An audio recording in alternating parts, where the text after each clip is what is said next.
season, as you look at Lorenzo Daniel from the Florida Clippers, still holds the world junior record. What a tremendous time for somebody who's a teenager, almost breaking 20 seconds. Unbelievable.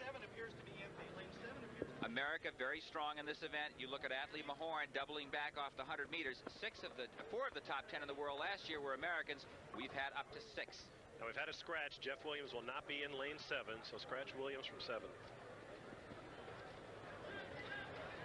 Watch Pat Williams in lane 6. From the inside, senior Chaco. Danny Everett's in lane 4 in blue.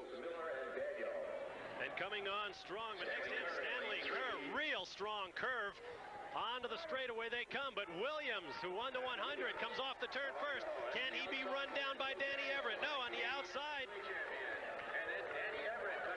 Danny Everett with an incredible finish, running down Pat Williams. I thought Everett was done with 50 meters to go, but he really found a high gear. I was looking along the outside at Lorenzo Daniel with the Florida Clippers, 20.33 unofficially. We had him on another watch over here, even slightly faster. We'll see what they come up with. But there you see the start. And it was a very good one on the inside for, and running in lane 1, Mark Sr. But he got blown away as the race began to unfold. And it was running well on the outside. Lorenzo Daniel out in the far lane, closest to the spectators that you see. Danny Everett was actually third here with 50 to go. You can see him peek out of his eye as I stared at him at the track, and he began to pull away from both Williams and finishing second, Lorenzo Daniel.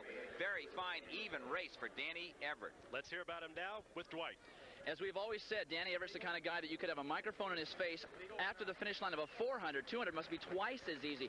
Were you concerned with Pat Williams out there? I mean, won the 100. He obviously thinks he's invincible at this point in time. Were you able to control your race coming off the turn after running into the wind for the first 70 meters? Yeah, I was really trying to concentrate on running a fine curve, and I did okay. And coming off the curve, I felt I was in decent enough position to move on the backstretch. Is your philosophy going to be to run some more 200 meters so that you have a better finish in the 400? Because you're going to lose some of your strength training if you run a lot of 200s. Yeah, I want to work on my speed, and also I want to develop my 200, and so I'm going for getting ranked in the 4 and the 2 this year. It'll be interesting to see how your progress goes on those particular races. Danny Everett, one of the finest 400-meter runners in the country, now doing a good job at 200 meters.